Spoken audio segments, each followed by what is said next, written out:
লা লা লা লা লা লা লা, আরেকটা অর্ডার এসে যা, লা লা লা লা লা, আরেকটা অর্ডার এসে যা।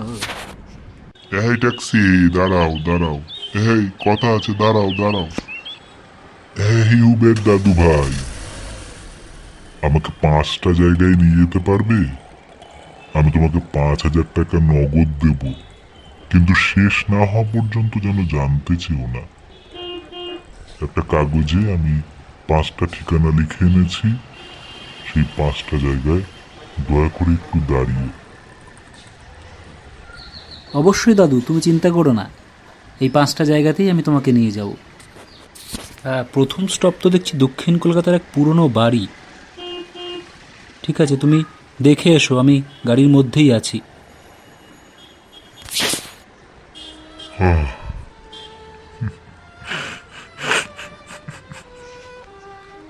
হ্যাঁ,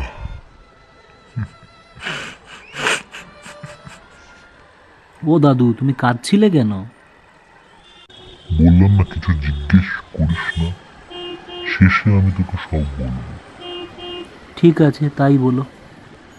দ্বিতীয় স্টপেজ দেখছি একটা প্রাথমিক স্কুল।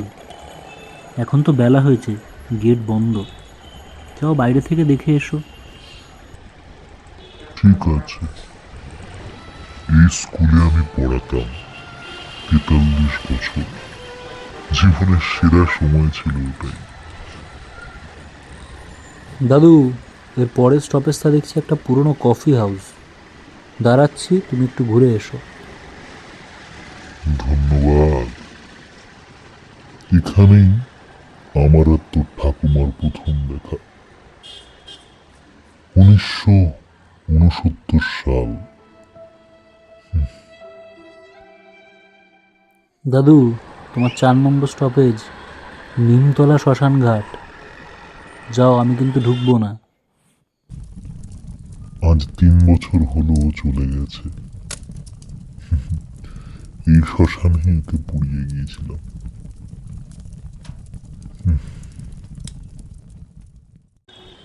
দাদু, এবার আপনার লাস্ট স্টপেজ। এবার আমাকে ছেড়ে দিতে হবে। সেটা হলো এই সরকারি হাসপাতাল। যান।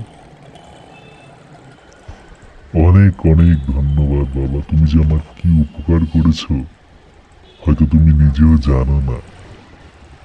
তবে কারণটা তোমাকে এবার বলি।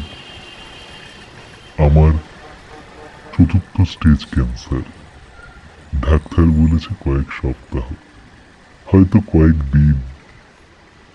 আজ আমি আমার পুরো জীবনটা শেষবারের মতো দেখে নিতে চেয়েছিলাম। বাড়িতে গেলাম, যেখানে আমার সন্তানদের বড় করেছি। দ্বিতীয় স্টপেজ স্কুলটা, যেখানে নিজের উদ্দেশ্য খুঁজে পেয়েছিলাম। চায়ের দোকান, প্রথম প্রেমে পড়েছিলাম। আর শ্মশানঘাট, যেখানে তোমার দিদাকে শেষ বিদায় জানিয়েছিলাম। আর এই হাসপাতাল, এখানে আমি ভর্তি হব। ধন্যবাদ, তুমি আমাকে আমার জীবনটা একবার ঘুরিয়ে দেখালে বাবা। আমার শেষ অচেনা মানুষ তুমি, যে আমার সঙ্গে খুব ভালো আচরণ করলো।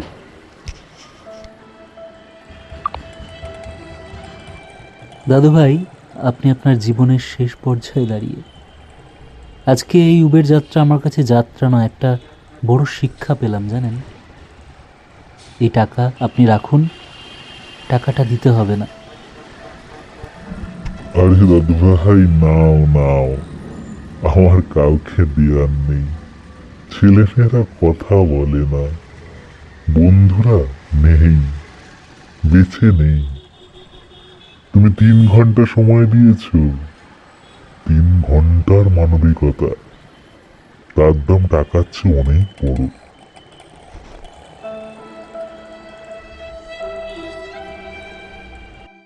এই বাবা, তুমি আমাকে দেখতে এসেছো?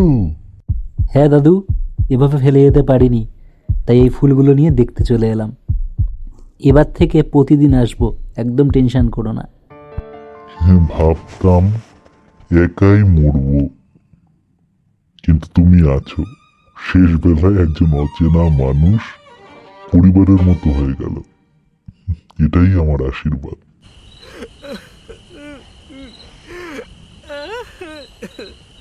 আজকে দাদু আর আমাদের মধ্যে নেই। মঙ্গলবার ভোর 3:17 দাদু আমাদেরকে ছেড়ে চলে গেলেন। আমরা শুধু এই 3 জন ছিলাম, দাদুর এক ছাত্র আর তার এক পরিচিত। দাদু যাওয়ার আগে আমাকে শেষ কয়েকটি কথা বলে গেলেন। বললেন, সবাইকে বলো অচেনা মানুষদের দিকে তাকাতে, সত্যি করে তাকাতে। আমরা সবাই কোথাও যাচ্ছি, কেউ একটু দ্রুত, কেউ ধীরে।